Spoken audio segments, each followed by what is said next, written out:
Proses investigasi tragedi Stadion Kanjuruhan yang terjadi 1 bulan lalu masih terus bergulir. Saat itu, sebanyak 132 orang tewas akibat kepanikan saat aparat menembakkan gas air mata ke arah tribun penonton. Guna mencari penyebab pasti tragedi berdarah Kanjuruhan, Presiden menginstruksikan sejumlah lembaga untuk melakukan investigasi. Komnas HAM dan TGIPF yang ditunjuk oleh Presiden kemudian memaparkan temuan mereka sekaligus memberikan rekomendasi. Para komisioner Komnas HAM sepakat, sejumlah pihak yang terlibat dalam pertandingan Arema versus Persebaya telah melakukan pelanggaran. Bahwa pada H-2 sebelum pertandingan Arema versus Persebaya, ini penting, match komisioner hanya melakukan pengecekan kondisi stadion, tidak melakukan pengecekan rencana pengamanan. Jadi hanya ngecek kondisi stadionnya, tidak ngecek soal rencana pengamanan dari match komisioner. Tanggal 30 September 2022 dilakukan technical meeting, namun security officer hanya menjelaskan mengenai jumlah personil pengamanan. Security officer tidak menjelaskan secara detail terkait penempatan petugas pengamanan, rencana evakuasi dan mekanisme pengamanan dari pihak TNI Polri, termasuk tidak ada penjelasan terkait boleh tidaknya BRIMOB masuk ke dalam personil pengamanan. Seakan belum cukup, Ketua Umum PSSI Muhammad Iriawan alias Iwan Bule turut diperiksa oleh Polda Jawa Timur siang tadi. Iwan dimintai keterangan oleh tim penyidik seputar tanggung jawab PSSI sebagai salah satu stakeholders dalam penyelenggaraan kompetisi Liga 1. Dengan adanya rekomendasi dari Komnas HAM dan TGIPF, bisakah sepak bola tanah air berubah ke arah yang lebih baik di masa depan? Tim Liputan BTV.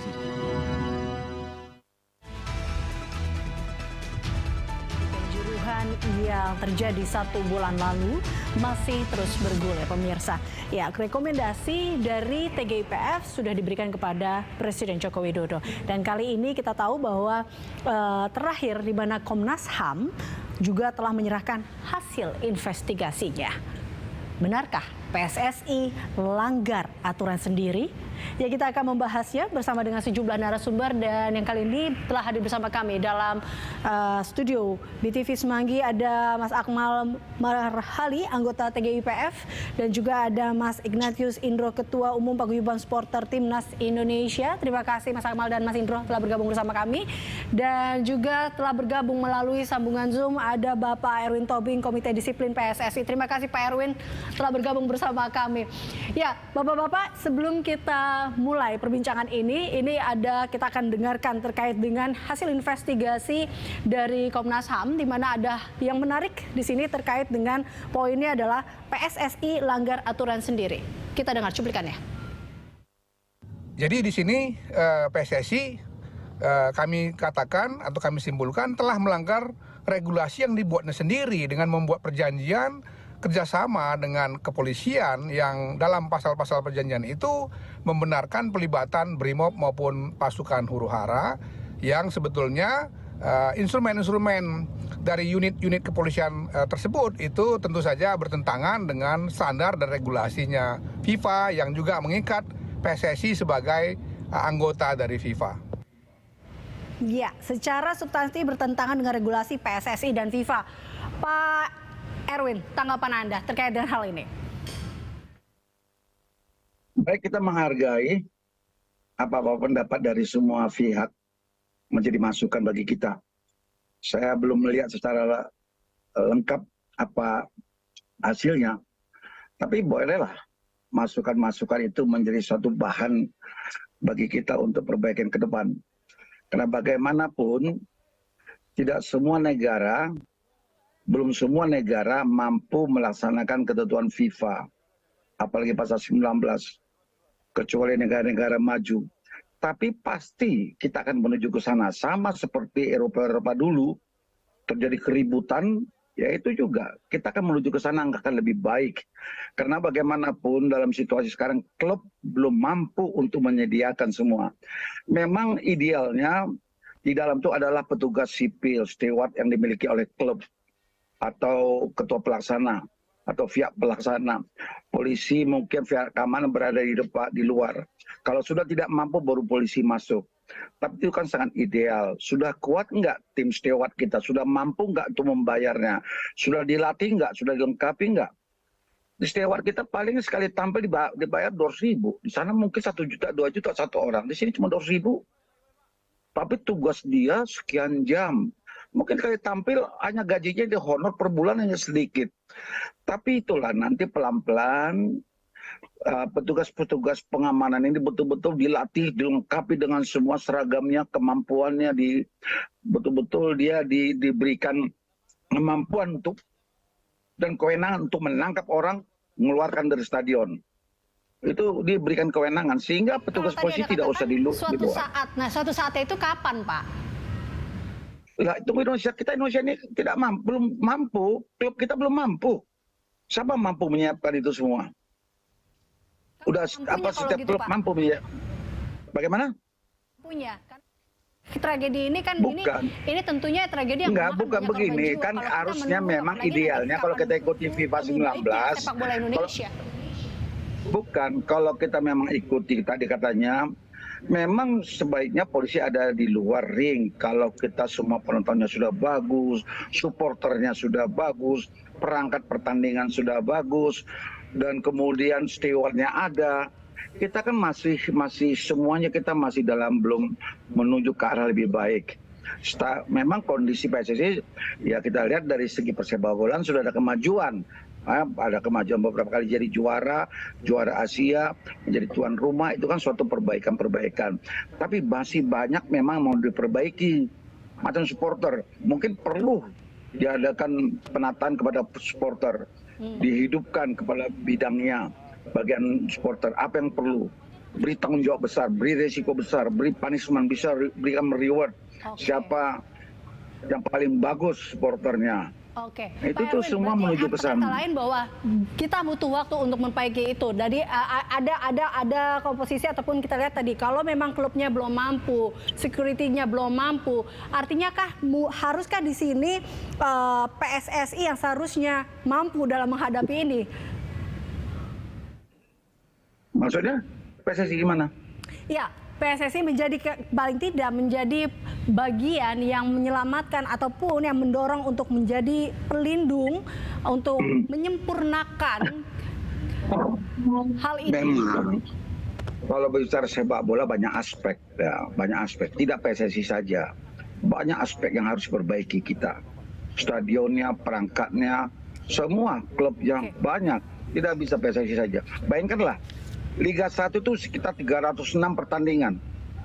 Liga 2 sekitar 280 pertandingan. Liga 1 ribuan pertandingan. Itu semua dikelola. Bagaimana mengelola ini? Kalau Liga 3 mungkin itu lebih sering berantem, tapi Liga 1 Indonesia sekarang sudah semakin baik. Sudah takut dia mukul karena ancamannya berat. Hidupnya di situ sudah jarang. Sekali mungkin ada, tapi sudah tidak seperti dulu. Main bogementam, main pukul. Karena peraturan FIFA kita terapkan dengan ancaman berat. Tapi memang memerlukan proses, tidak bisa secepat itu. Kita menuju. Sekarang kita punya, coba kenapa FIFA sudah berani memberi kepercayaan kepada Indonesia sebagai tuan rumah? Kenapa kita sudah bisa lolos ke Piala Asia? Bagaimana U16 kita sudah maju, sekolah Galenita kita sudah maju. Udah maju, itu semua kan proses kemajuan. Nah, tinggal nanti bagaimana kalau dalam satu pertandingan, satu event ini memang banyak menentukan. Bagaimana kesiapannya. Mas Akmal, ini kalau kita menanggapi apa yang katakan Pak Erwin, butuh waktu, butuh proses. Emang selama ini kita tidak berjalan dengan proses kah? Karena kita lihat ini kan terkait dengan pasar atau regulasi FIFA, pasal 19 aturan FIFA tentang safety and security regulation. Ini kan sudah ada sebenarnya. Ini serupa tapi tak sama sebenarnya dengan rekomendasi TGIPF dengan hal ini. Ya, kalau saya melihat kan problemnya ada yang tidak jalan. Mesin kerjanya di PSSI ada yang tidak jalan. Misalnya di awal-awal musim. Dulu saya pernah menyampaikan beberapa kali ini masa pandemi harusnya bisa dijadikan kesempatan untuk PSSI melakukan pembenahan di sektor supporter. Dan itu kan ketika pandemi itu kan, bagaimana membuat regulasi dan sebagainya, kemudian juga bagaimana memberikan edukasi supporter agar nanti ketika pertandingan sudah ada supporter lagi setelah COVID-19, supporter bisa lebih tertib dan sebagainya. Ini peran yang harusnya dimainkan oleh Departemen Supporter PSSI gitu. Tapi lagi-lagi mesinnya nggak jalan gitu. Sehingga kemudian kita selalu kadang-kadang kalau ada kasus baru bereaksi. Nah ini problem kita ke depan yang saya pikir Pak Erwin pasti setuju bahwa memang masih banyak yang harus dibenahi di sepak bola kita, tapi nggak kemudian prosesnya lamban, karena prosesnya bisa cepat, semua perangkatnya sudah ada, tinggal mau dijalankan atau tidak. Kelemahan di PSSI saat ini yang saya lihat adalah, oke, komite yudisial lengkap, tapi komite-komite di bawah itu tidak lengkap pengurusnya. Saya kemarin minta waktu tim TGIPF meminta susunan pengurus PSSI yang departemen-departemen banyak yang belum dilengkapi, bahkan banyak yang tidak aktif. Artinya ini mungkin koreksi ke depan untuk kemudian bagaimana pengurus-pengurus yang tidak aktif itu dibenahi dan diganti dengan yang lebih aktif. Itu yang pertama. Yang kedua, terkait dengan kasus Kanjuruhan ini, problem ada misalnya di tadi yang disampaikan oleh Pak Komnas HAM, ada PKS tanggal 22 Juli 2021 antara PSSI dengan polisi yang sudah dilegalisasi. Ketika itu yang tanda tangan Ketua Umum PSSI Pak Muhammad Irawan dan Kabak Op, tapi kemudian ke bawahnya tidak jalan gitu kan. Sehingga kemudian Kapolres, Kapolda dan sebagainya tidak tahu aturan itu secara spesifik, termasuk misalnya aturan soal pasal 19 yang tadi disebutkan oleh Pak Erwin itu gitu. Jadi kalau saya bilang gini, tidak semua polisi paham regulasi FIFA, tidak semua Kapolres, Kapolda tahu adanya regulasi Safety and Security Stadium Regulation itu. Bahkan pengurus PSSI-nya pun saya yakin banyak yang nggak tahu. Tahu setelah ada masalah, kemudian orang buka semuanya, baru pada tahu. Saya bahkan nguji Sekjen PSSI. Pak Sekjen jangan-jangan nggak tahu juga ada namanya FIFA Safety and Security Stadium yang melarang bukan cuma gas air mata, dan senjata api, tapi pentungan, tameng, bahkan penutup muka untuk polisi itu tidak boleh masuk dalam stadion. Nah, artinya ada komunikasi yang tidak turun ke bawah sehingga kemudian terjadilah kasus ini dan akhirnya kita baru tersadar. Tunggu dulu Mas Indro, saya mungkin mau nanya lagi Mas Erwin. Benar Pak Erwin, apakah ini yang memang terjadi di tubuh PSSI? Ya, jangan-jangan memang belum tahu nih tentang safety and security regulation selama ini. Tidak, kita tahu. Cuma kan mau diterapkan itu apa siap itu semua belum. Apa siap? Tidak semua negara sudah bisa menerapkan itu. Sejauh ini kecuali Eropa, Liga Inggris, Liga berbagai itu. Karena memang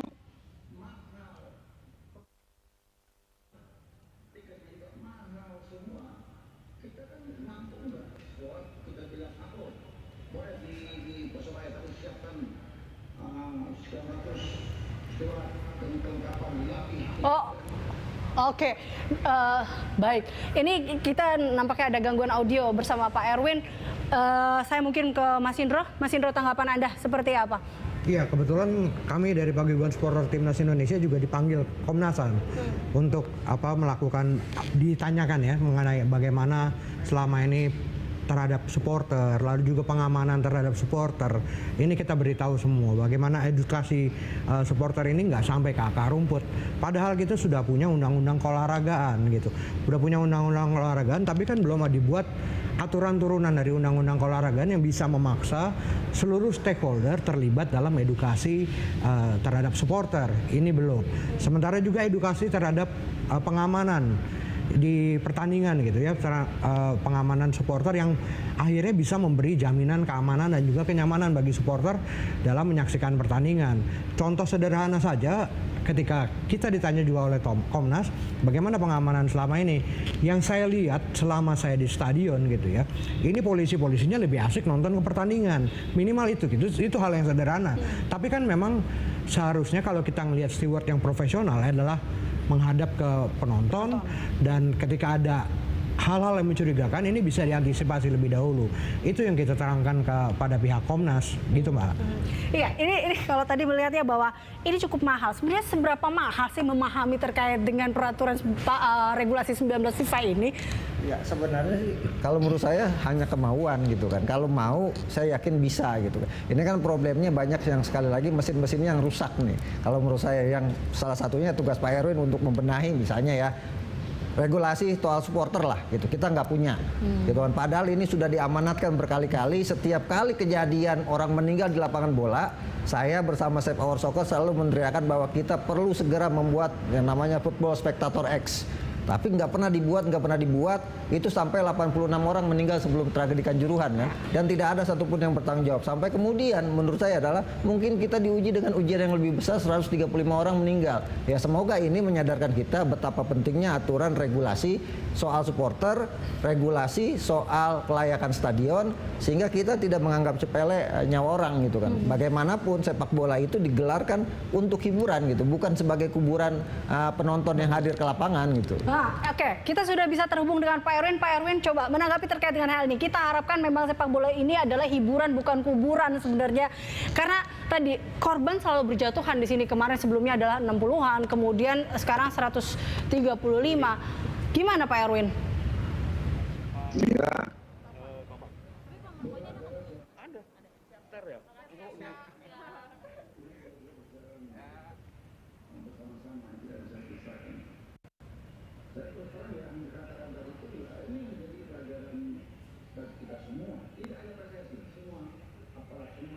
Bangsa Indonesia menangkap kembali klubnya, supporternya. Kalau dia Arema, supporternya atur, kelayak atur. Kejadian kemarin terjadi di Surabaya, dengan khusus. Begitu kalah Persebaya, hancur stadion. Kemudian lawan Arema melawan Persib kalah, mengambil ke lapangan, kemudian terjadi apa-apa. Kalah dilawan Persija, menyerang. Oke. Pak Erwin. Ya saya mau, Pak Erwin? boleh saya mengusulkan ke Pak Erwin. Mumpung ada Pak Erwin, Ketua Komdis kan selalu memberikan sanksi dalam bentuk denda kepada klub-klub yang melanggar gitu kan. Seperti misalnya Persib lempar flare, kemudian denda 200 juta. Nah kita berharap uang denda ini bisa kembali pada klub untuk edukasi. Sehingga kemudian sukses Komite Disiplin PSSI itu bukan mengumpulkan uang sebanyak-banyaknya, tapi semakin dikitnya orang atau klub yang melakukan pelanggaran itu sebagai kesuksesan. Jadi kemarin tanya, gimana cara mengedukasi? Kita nggak punya duit, ya harusnya uang Komdis yang ketika digunakan untuk menghukum klub atau ditarik untuk menghukum klub itu dikembalikan ke klub untuk melakukan edukasi semua. Misalnya larangan supporter tidak boleh bawa benda tajam, tidak boleh bawa flare, termasuk tidak boleh bau minuman alkohol. Itu kan tidak dipahami oleh supporter-supporter kita. Bahkan banyak supporter yang masuk stadion dalam kondisi mabuk dan sebagainya. Nah ini penting buat ke depan bahwa mumpung Pak Erwin ini kan Ketua Komdis gitu kan. Bagaimana ke depan dana Komdis yang ditarik dari sanksi-sanksi yang diberikan itu bisa dikembalikan ke klub untuk edukasi, sehingga tahun depan tingkat banyaknya jumlah tim yang melakukan pelanggaran itu semakin sedikit. Itu suksesnya Komdis menurut saya. Itu suksesnya, itu yang harusnya dilakukan. Anda sepakat Mas Indro? Iya, termasuk juga misalnya memaksa perusahaan-perusahaan yang selama ini mengambil keuntungan dari sepak bola gitu. Itu mereka juga harusnya CSR-nya lah atau apanya itu untuk membantu melakukan edukasi terhadap supporter. Mampu nggak nih PSSI mengerahkan perusahaan-perusahaan yang selama ini mengambil keuntungan gitu. Jangan cuma sekali lagi supporter hanya dijadikan objek gitu, diambilkan keuntungan penjualan tiket, lalu juga penjualan merchandise, tapi edukasinya tidak dilakukan hingga ke akar rumput gitu. Ya, artinya jangan hanya mengambil keuntungan, tapi kalau begini juga sebenarnya harus ada yang bertanggung jawab. Nah ini kita ada juga tanggapan dari Pak Ahmad Taufan Damanik, Komnas HAM, yang mengatakan bahwa tidak cukup hanya 6 tersangka saja. Sebenarnya harus ada yang bertanggung jawab dalam hal ini. Kita dengarkan cuplikannya. Meskipun kami satu sisi mengapresiasi langkah kepolisian, kami menganggap masih ada para pihak lain. Bahkan pada level-level yang lebih tinggi, misalnya PSSI, ya PT LIB, juga pihak Indosiar yang di sini kelihatan lebih mementingkan ya kepentingan bisnisnya, sehingga mengabaikan aspek-aspek keselamatan dan kenyamanan bagi penonton yang tadi saya katakan menimbulkan ratusan korban itu.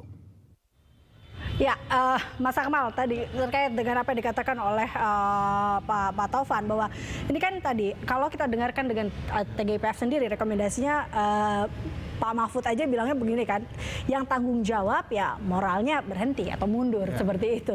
Tapi Anda sendiri melihatnya bahwa seperti apa dengan tadi kalau kata Komnas HAM, harusnya lebih dari 6 tersangka. Ya, kalau yang disampaikan Komnas HAM hasil investigasinya sebenarnya ini menguatkan apa yang sudah dibuat oleh tim gabungan independen mencari fakta gitu. Bahkan kalau lihat pointer-pointernya ini lebih spesifik lagi.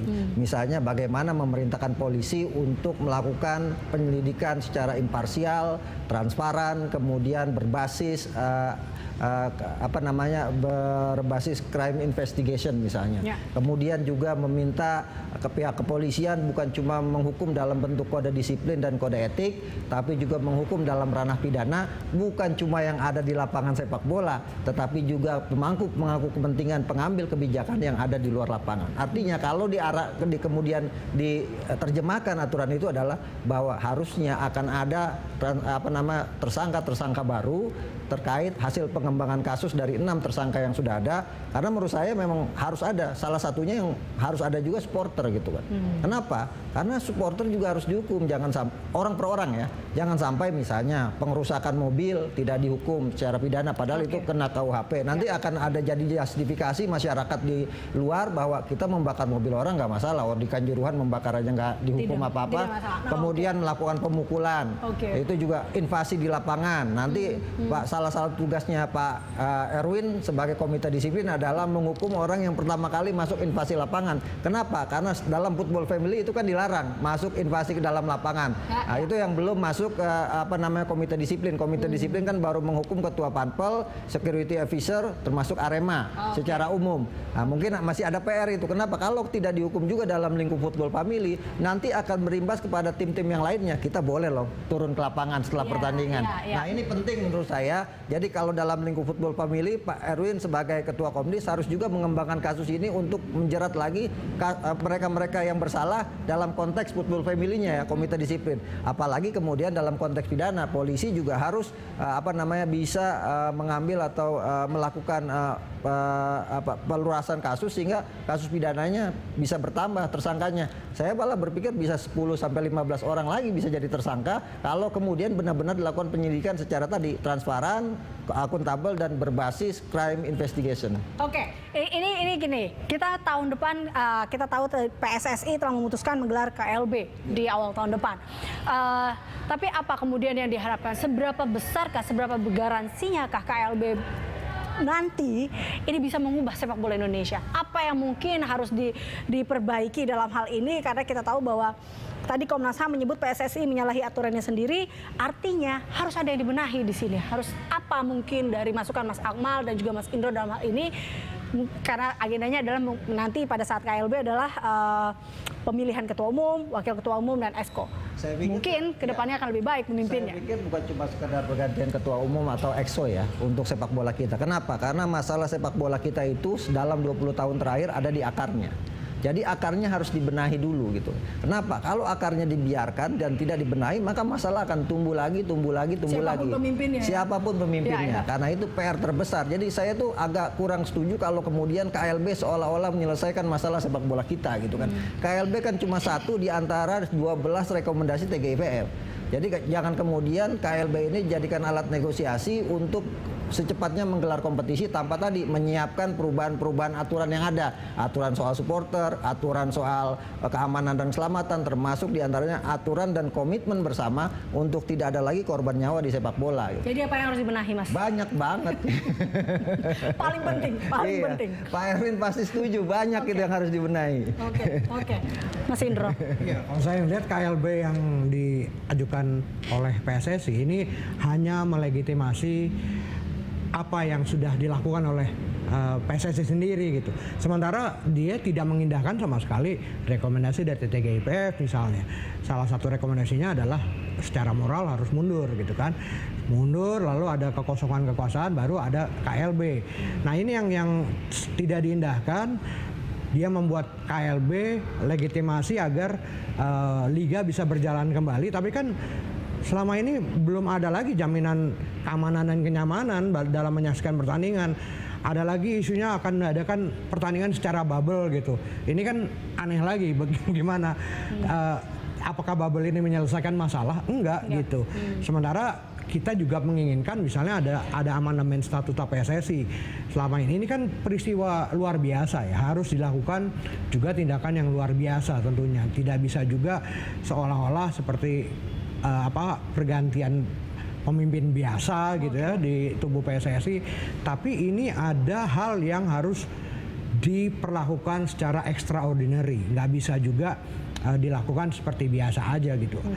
Mundur, lalu juga ada KLB, perubahan statuta di PSSI ini seperti apa? Apakah kejadian-kejadian ini bisa melibatkan pemerintah atau enggak? Ini kan harus diatur lebih baik lagi. Oke, kita harap memang ini akan menjadi cahaya ya ke depannya untuk sepak bola Indonesia semakin lebih baik.